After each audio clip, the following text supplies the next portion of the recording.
ನಮಸ್ತೆ ಎಲ್ಲರಿಗೂ, ನಾನು ನಿಮ್ಮ ತಾನು.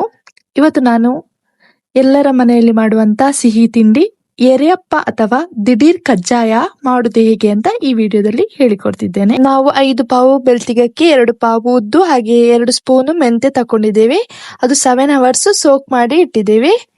ಅದಾದ್ಮೇಲೆ ಈ ತರ ಕ್ಲೀನ್ ಮಾಡಿ ಇಟ್ಕೊಳ್ತಿದ್ದೇವೆ. ನಾವಿಲ್ಲಿ 1.5 ತೆಂಗಿನಕಾಯಿ ಅಂದ್ರೆ 3 ಕಡಿ ತೆಂಗಿನಕಾಯಿ ತಕೊಂಡಿದ್ದೇವೆ. ಇದನ್ನು ಚೆನ್ನಾಗಿ ತುರಿಬೇಕು. ತುರಿದು ಇದಕ್ಕೆ ಮಿಕ್ಸಿ ಜಾರಲ್ಲಿ ಹಾಕಿ ನೀರು ಸೇರಿಸಿ ಸ್ವಲ್ಪ ಏಲಕ್ಕಿ ಸೇರಿಸಿ ಗ್ರೈಂಡ್ ಮಾಡಬೇಕು. ನೋಡಿ, ಇದೇ ತೆಂಗಿನ ಹಾಲು ತೆಗಿತಾ ಇದ್ದೇವೆ. ನಿಮ್ಗೆ ಬೇಕಿದ್ರೆ ಸ್ವಲ್ಪ ಮಾಡುದಾದ್ರೆ ಸ್ವಲ್ಪ ತಕೊಳ್ಳಿ. ನಾವು ತುಂಬಾ ತಕೊಳ್ತಿದ್ದೇವೆ ಯಾಕಂದ್ರೆ ತುಂಬಾ ಜನಕ್ಕೆ ಮಾಡ್ತಾ ಇದ್ದೇವೆ ನಾವು ಏರಿಯಪ್ಪ. ಇದು ಮಗು ಹುಟ್ಟಿದ ಕೂಡಲೇ ಮೊದಲ ಹಲ್ಲಿಗೆ ಸಹ ನಾವು ಈ ತಿಂಡಿ ಮಾಡಿ ಕೊಡ್ತೇವೆ. ಹಾಗೆ ಮದುವೆ ಆದ ಮದುಮಕ್ಕಳು ಬಂದಾಗ ಸಹ ಈ ತಿಂಡಿ ಮಾಡ್ತೇವೆ. ಎಲ್ಲ ಶುಭ ಕಾರ್ಯಕ್ಕೆ ಈ ತಿಂಡಿ ನಮ್ಮಲ್ಲಿ ಮಾಡ್ತಾರೆ. ಹಾಗೆ ಹಾಲೆಲ್ಲ ತೆಗಿತಾ ಇದ್ದೇವೆ ನೋಡಿ. ಇದಾದ ಬಳಿಕ ನಾವು ಕ್ಲೀನ್ ಮಾಡಿಟ್ಟ ಅಕ್ಕಿ, ಉದ್ದು ಮತ್ತು ಮೆಂತೆ ಇದೆಯಲ್ಲ, ಅದು ಮಿಕ್ಸಿ ಜಾರಲ್ಲಿ ಹಾಕಬೇಕು. ಅದ್ರ ಜೊತೆ ಬೆಲ್ಲ ಸಹ ಹಾಕ್ಲಿಕ್ಕಿದೆ. ನಿಮ್ಗೆ ಸಿಹಿ ಜಾಸ್ತಿ ಬೇಕಿದ್ರೆ ಜಾಸ್ತಿ ಬೆಲ್ಲ ಹಾಕ್ಬಹುದು. ನಾವು ಇಷ್ಟ ಹಾಕಿದ್ವಿ. ಅದಕ್ಕೆ ಕಾಯಿ ಹಾಲು ಸಹ ಆ್ಯಡ್ ಮಾಡಬೇಕು. ಆ್ಯಡ್ ಮಾಡಿ ಮಿಕ್ಸಿಯಲ್ಲಿ ಗ್ರೈಂಡ್ ಮಾಡಬೇಕು.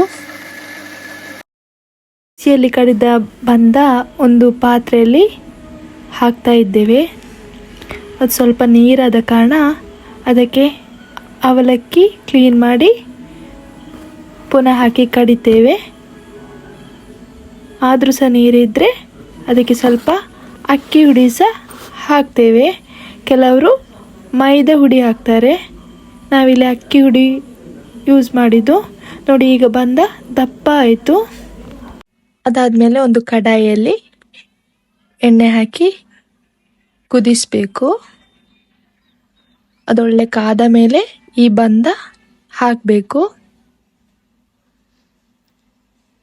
ನಮಗೆ ಸ್ವಲ್ಪ ದಪ್ಪ ಬೇಕಿತ್ತು, ಹಾಗೆ ಇದರ ಮೇಲೆ ಇನ್ನೊಮ್ಮೆ ಹಾಕ್ತೇವೆ. ಸ್ವಲ್ಪ ಹಾಕಿ ಕುದಿಲಿಕ್ಕೆ ಬಿಡ್ತೇವೆ. ನೋಡಿ, ಈಗಾಗಲೇ ಒಂದು ಪೋರ್ಷನ್ ರೋಸ್ಟ್ ಆಗಿದೆ, ಒಳ್ಳೆ ಕಾದಿದೆ. ಹಾಗೆ ಇನ್ನೊಂದು ಪೋರ್ಷನ್ ರೋಸ್ಟ್ ಮಾಡ್ತಾ ಇದ್ದೇವೆ. ರೋಸ್ಟ್ ಎಲ್ಲ ಆದ ಬಳಿಕ ಕ್ರಿಪ್ಸಿಯಾಗಿ ಉಬ್ಬಿ ಬರ್ತದೆ.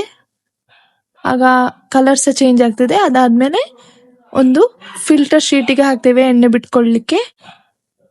ಅದಾದ್ಮೇಲೆ ಒಂದು ಏರಿಯಪ್ಪ 4 ಪೀಸ್ ರೀತಿಯಲ್ಲಿ ಕಟ್ ಮಾಡಿ ಸವಿಯಲು ಕೊಡ್ತೇವೆ. ನೋಡಿ, ಈ ತರ.